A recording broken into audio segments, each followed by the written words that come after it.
So, here guys, we have simple calculator using GUI. And then, try natin mag-input mga numbers using different operations. So, as you can see guys, tama yung binibigay na output ng ating calculator.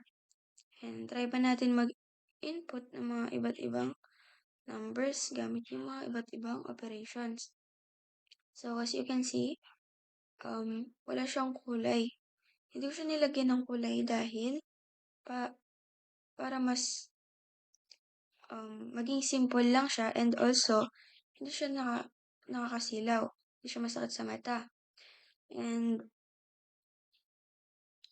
ganito po yung napili kong design. Magkakatabi po yung mga numbers and yung mga operations tabi-tabi lang para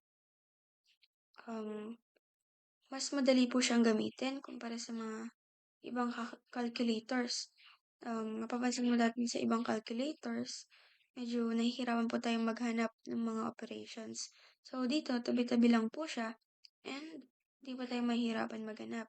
And dun sa equal sign, or sa equals naman po, pinalaki ko po siya para mas maging visible po siya lalo.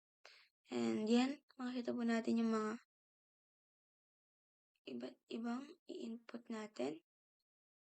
And tama yung binibigay na output ng calculator, which is successful po yung paggawa natin ng simple calculator using GUI.